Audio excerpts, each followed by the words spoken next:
Hello YouTube, this is Asatsu 5 and today I'm going to be reviewing the Colombian River Knife and Tool obake, and I thought I'd show you it in its box. This is the box right here, and I must say I like the packaging.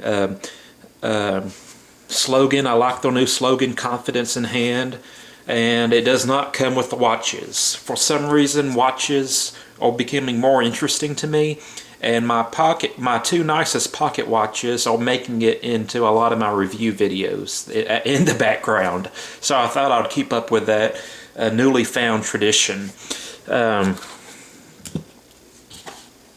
take the obake out of its package. This is what you get in the box. The obake does come with a saran, not a saran wrap, but a plastic cellophane type bag that it comes in. It also comes with this hardware and pocket clip or belt clip that you can mount on the sheath itself. And it comes with a advertisement for the Colombian River Knife and Tool Chogan, I think. I might have to get me a Colombian River Knife and Tool Tomahawk at some point. But yes, this is the knife. This is what I'm interested in. By the way, I got this knife for my birthday from my brother. And I carried it almost every day since then, excluding this day, because I wanted to leave it on my review table to remind myself to review it. But this is a very cool knife. It's actually modeled after a Japanese Kwaken, which is a small tanto, utility size tanto. I think it was also used by women to commit suicide, which we won't focus on that too much. But this has a titanium nitride acid etch, a faux rayskin under wrap, I guess you can call it. It's not really a handle scale. It is full tang. And then it has a resin impregnated cord wrap. Don't know how well you can see it. There you can kind of see it. This is very much the same method they use for their for the Colombian River Knife and Tool Hisho, Sakamura, and there was a Shimbu. So this is kind of in the same family of knives as traditional Japanese blade design, kind of traditional wrap, excluding the faux rayskin and resin impregnated stuff. But it's very much a traditional style knife. But it's not designed by James Williams. It's actually designed by, let me pull this out. I just had his name, Lucas Bornley, I think. I think it's Lucas Bornley. Yes. And he designs a couple other knives in Spyderco's line. This knife right here is just kind of in the background for the sake of being in the background, but it's also kind of a size comparison. This is a neck knife that I carried for a while. This is made by my brother. As you can see, MC Makersmark. I think this is micarta. Yeah, it's micarta pinned together, 01 steel. Good, easy fixed blade.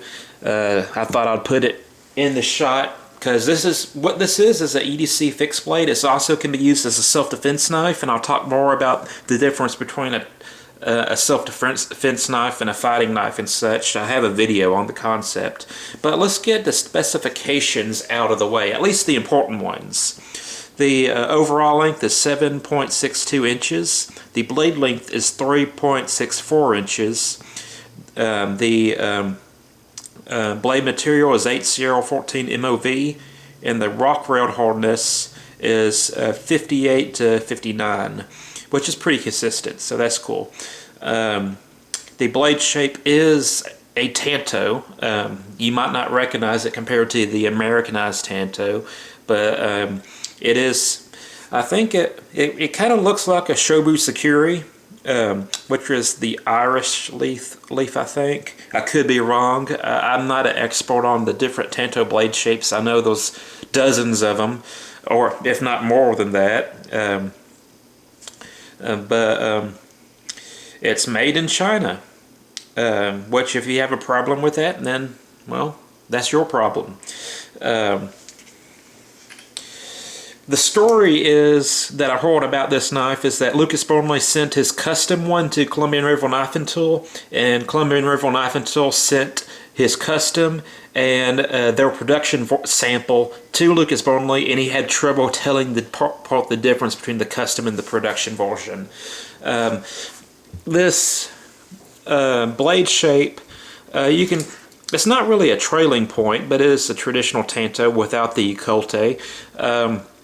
I find this knife to be the easiest, or not, I don't want to say easiest, but the most comfortable waistband carry knife I've ever carried. I've carried several knives in the waistband, fixed blade knives, such as the Bastinelli Urban Raptor, the Bastinelli Red. Let's see, I know there's more of them out there. The Desperado by Cold Steel.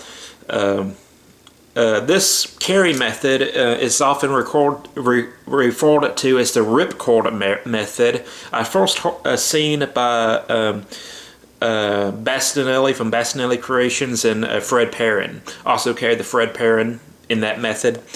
And basically what you do, I'll get the sheath. There's a couple of ways you can do this. You can, let me take it out of the sheath. You can loop this in your belt loop, like so, and then you can put the knife in, and when you pull the knife out, it snags the belt loop, and you pull the blade out.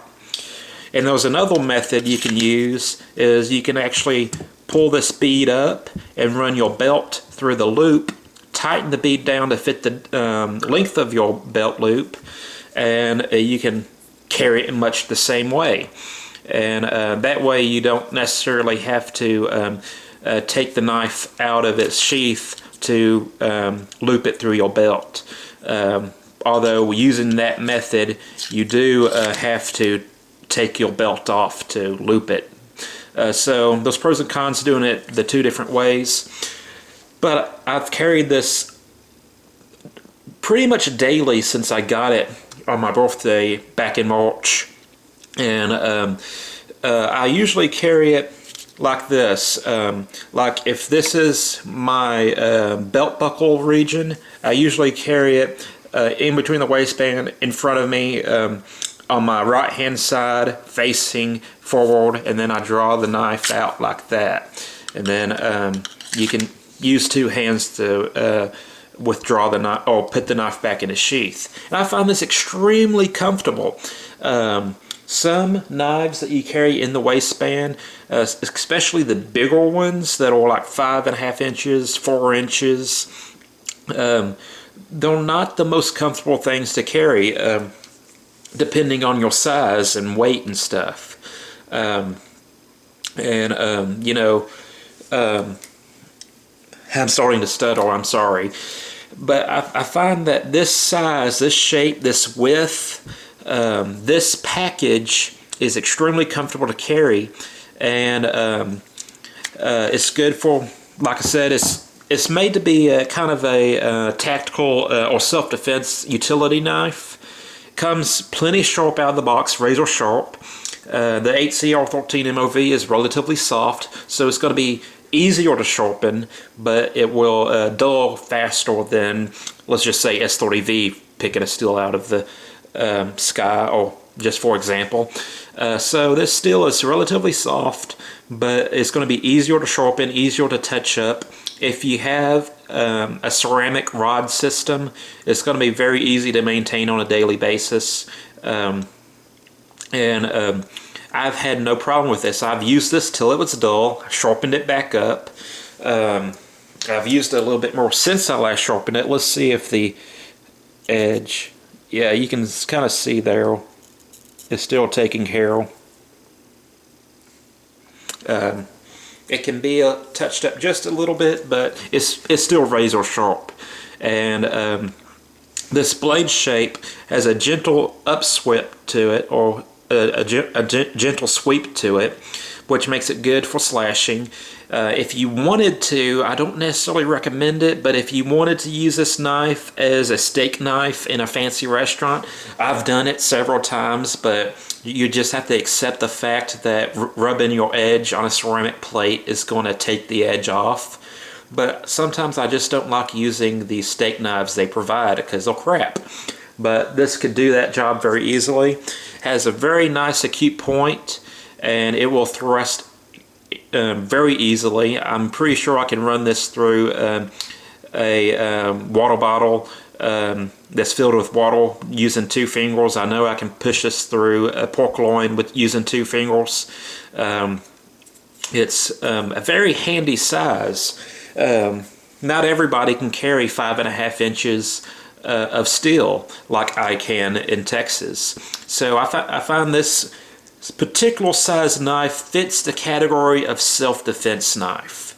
I put karambits, small fixed blades, in this category of self-defense knife, meaning it's a knife that you don't necessarily want to go knife on knife with. You know, this is not something you go to duel someone with the other knife. It doesn't give you enough reach, in my opinion. But you can use this to defend yourself against a stronger opponent, multiple opponents. You can, you know, if someone comes at you with a knife, you know, yeah, go ahead and use this, but it's not going to give you a big advantage over someone with another person with a knife. But use this against an unarmed assailant. It's basically how I define a self-defense knife. It's a knife that you use against someone who's unarmed, ideally.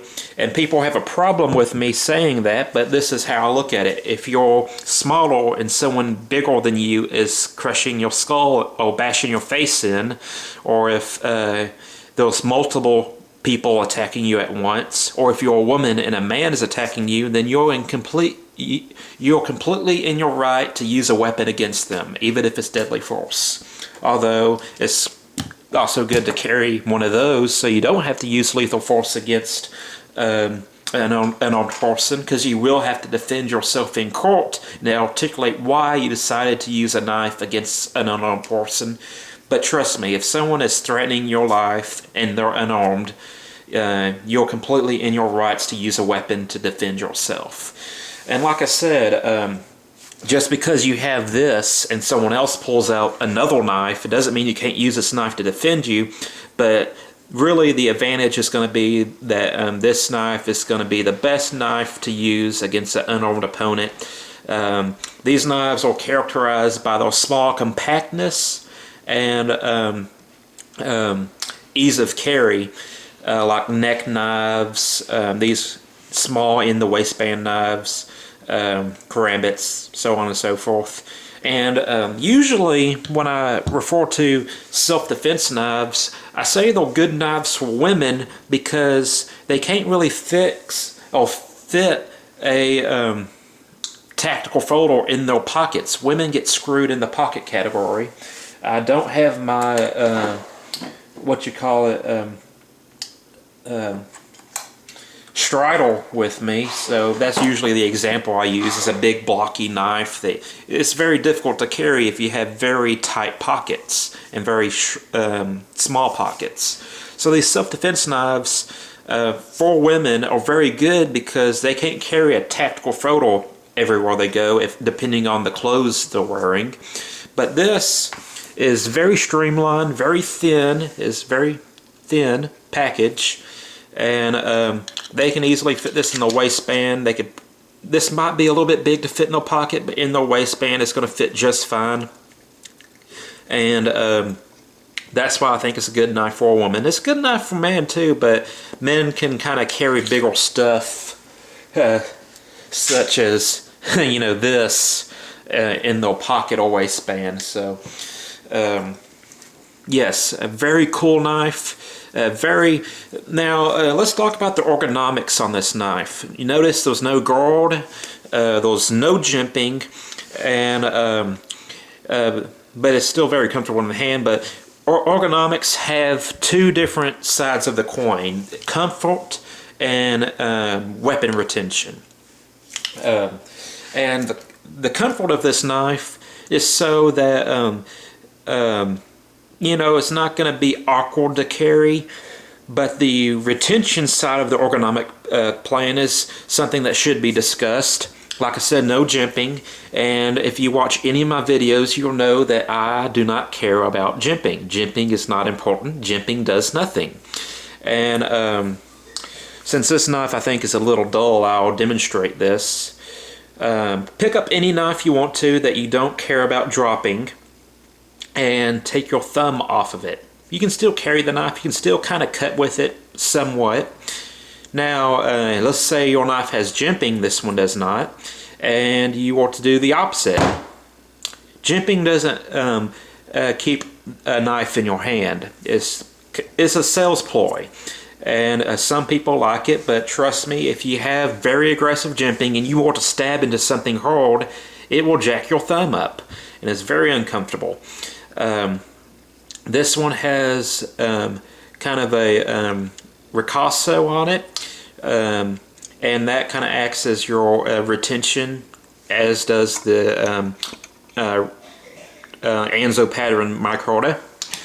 This has no extended ricasso, no finger grooves, nothing like that, but this knife is still ergonomically sound because of the resin impregnated cord, which you're having problems seeing. There, maybe you can see it. This resin impregnated cord, wrapped in the way that it is, really sticks into the hand. And when I say stick, it's not sticky as in syrup, but it just grabs the hand and it doesn't want to slip. It's very ergonomically sound. I'm very confident that I could go outside and jab this into a tree as hard as I can and my hand will not slip forward on the blade. And because it's ergonomically sound, you don't necessarily need a guard. I'm not hating on guards. Guards are good, but they're not always necessary. So this knife to me is an ergonomically sound knife. It's not awkward to carry it or to handle in the hand. It's very maneuverable, but yet it stays in the hand. If your hands are bloody or wet or whatever, greasy, you're going to be able to hang on to this knife, and I'm very, very confident in that. Sometime I might do a video where I just go into a tree and start shanking it, but yes, that's how confident I am with this knife because of the way it's made. So that's about it. Has no cassura, no pommel to say. It's just wrapped cord, and that's about it. There it is, obake, if you ever wondered how to spell that. Oh look, my camera decided to go in HD mode, or micro mode, so you can see the cord and the faux stingray skin. So that's it. That's the blade. You can find them ranged anywhere from $30 to $40, depending on the website. I think Amazon is like $33 and Blade HQ is like $37. A very affordable knife. This is a Walmart knife. You can find this knife in Walmart, so you don't have to wait for shipping. So you can literally go into a brick and mortar Walmart store, or Academy. Academy also carries this knife. Academy Sports and Outdoors, where I used to walk. And you can walk and buy this knife and not wait for shipping. So that's it. I hope y'all have a great day. I'm a Satsu 5, and I'm out.